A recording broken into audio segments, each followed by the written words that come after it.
Hello student, we start new chapter star and the solar system. आज हम बात करेंगे स्टार और सोलर सिस्टम के बारे में। तो आप जब भी रात को देखते होंगे बच्चों, रात को जब आकाश की ओर, तो आपको बहुत से सवाल आपके दिमाग में आता होगा कि आखिर ये जो जो तारे हैं, ये मून है, ये सब कैसे है, क्या है। और ये सुबह जब उठते तो सूरज को देखते हैं, जब आप उसके बारे में, उसके बाद सौर मंडल के बारे में पढ़ते होंगे, है ना। तो कि उसके मंगल है, ग्रह है, बृहस्पति ग्रह है, कैसे होते हैं, क्या होते हैं, ये सवाल अभी तक नहीं, बहुत पुराने समय से ही, पहले से ही लोगों को ये सब बातें जो है दिमाग में लोगों को जिज्ञासा रहता था जानने के लिए। तो इस जिज्ञासा को दूर करने के लिए हर समय हमेशा मनुष्य ने कोशिश किया है, और उसी का नतीजा है कि चांद पर तक हम आदमी को भेज सके, वहाँ पर लोग वहाँ लैंडिंग भी किया। और अब जो है हम लोग हर अदर जो प्लैनेट है उसके बारे में हम लोग जानकारी रखना चाहते हैं। तो ये जितने बॉडी होते हैं, जितने भी आपके जो हैवी ऑब्जेक्ट जो देखते हैं, मून देख रहे हैं, अर्थ देख रहे हैं, तो ये सबको कहलाते हैं, यानी that means the star, planet and the moon, mainly other object in the sky, यानी star, planet and the moon and many other object in the sky is called celestial body. इसको कैलेस्टियल बॉडी हम लोग कहते हैं। ये जितने भी आप आकाश में ये सब जो देखते हैं इसको कैलेस्टियल बॉडी कहते हैं। और उसमें जो इसमें जो आप रात को जो हम लोग जो सबसे पहले मून की बात हम कर रहे थे, मून की हम लोग बात करें तो मून जो देखते हैं, moon also a celestial body but have the not all light. They are the sign by the reflection of the ray of the sun when we fall on it. यानी कहने का मतलब है कि आकाश में जो आप देखते हैं, जो रात के समय में चांद को, मून को, कि उस पर लगता है कि अपना अपना उसका अपना लाइट है, बट उसका अपना कोई लाइट नहीं होता है। वो सूर्य के प्रकाश के रिफ्लेक्शन की वजह से ही वो क्या कहते हैं, वो हम लोग को वो दिखता है कि वो चमकदार है।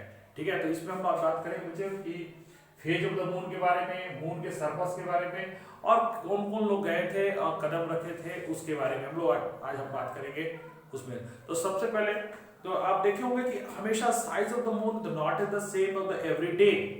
आप हर डे जो देखते होंगे मून का साइज अलग अलग होता है। क्यों होता है? यानी कहने वाला various shape of the bright part of the moon seen during the month are called the phase of the moon। उसको phase of the moon कहते हैं। टोटल ऐसे कहा जाता है 29 days अप्रॉक्स वो लगते हैं आपको इसको मूवमेंट करने में से। 28 दिन और कुछ दिन घंटे लगते हैं करने में, लेकिन अप्रॉक्स उसको 28 माना जाता है।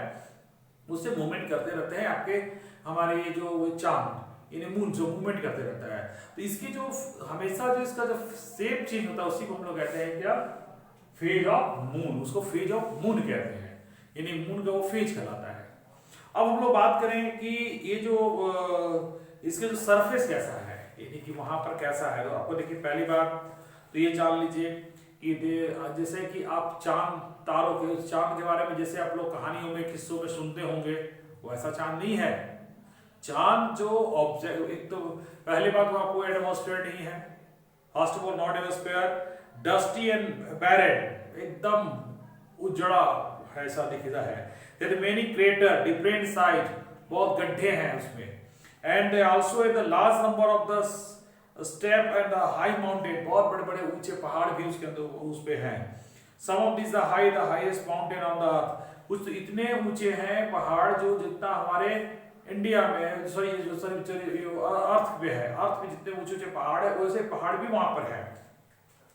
ठीक है, the moon is the no atmosphere, उसमें एटमॉस्फेयर नहीं है। It has no water, so इसमें कोई लाइफ एग्जिस्ट नहीं करता है, उसमें लाइफ एग्जिस्ट नहीं करता है। बच्चों ये कहने का मतलब है कि मून के बारे में जितना आप लोग पढ़ते हैं, जितना कहानियों किससे कहानी में बोला जाता है, तो ऐसा है नहीं। क्योंकि जब वहां पर आदमी गए तो जब उसके फोटो वोटो जब देखा गया, खींचा गया, और वहां पर ऑब्जर्व किया गया, तो देखा गया कि उसमें बहुत क्रेटर है, डस्टी है ना, वो बहुत, ठीक है, इस तरह का मून है। और वहां पर कोई water atmosphere, no water no atmosphere, so that no life exist on the moon. Moon पर कोई लाइफ एग्जिस्ट नहीं करता है। अब हम बात करते हैं कि ये जो लोग जब सबसे पहले कौन गया, तो 21 जुलाई 1969 को, ठीक है, 1969 को जो अमेरिकन एस्ट्रोनॉट नील आर्मस्ट्रॉन्ग, जो सबसे पहले कदम रखने वाले मनुष्य थे जो चांद पर, ठीक है। उसके बाद दूसरे था एडविन एल्ड्रिन, ठीक है, और एक तीसरे भी जो गए थे, जो वो उतरे नहीं थे, वो स्पेस में ही रहे थे। 3 लोग गए थे, जिसमें 2 लोग तो उस पे कदम पर रखा, तीसरा पे कदम नहीं रखा। तो ये हो गया बच्चों, हम बात करिए आपको मून के बारे में, ठीक है, और मून के फेज के बारे में, मून के सरफेस के बारे में, और कौन से लोग जो है सबसे पहले मून पर गया उसके बारे में हम लोग बात किए। अब हम लोग बात करते हैं स्टार का। तो देखेंगे कि sun star has characteristic that is have all light. वो एक स्टार ही कैसे उसमें अपना कोई लाइट होता है, और वो जो उसका अपने लाइट होता है, और अपने सन इज आल्सो स्टार, सन भी एक स्टार है, जो कहने का मतलब है जो नियरेस्ट स्टार हमारा कहा जाए, ठीक है। एक स्टार है तो सोचिए इतना लाइट देता है कि वो अगर वो ऐसे करके तो 4 स्टार हो जाए तो सोचिए कि कितना हाईलाइट हो सकता है, ठीक है। तो कहने का मतलब है कि सन का अपना एक लाइट, सॉरी स्टार का अपना लाइट होता है, और moon is also a star. और सन जो है नियरली सन से तकरीबन 150 मिलियन किलोमीटर दूरी पर है, ठीक है। और उसके बाद जो नियरेस्ट सन के बाद जो नियरेस्ट स्टार अल्फा सेंचुरी, वो देखिए यानी कि 40 पर 3, 6, 9, 12 यानी इतने 0 किलोमीटर की दूरी पर वो है, ठीक है। और इस सबको चूंकि shortage distance we measure the distance by the light year.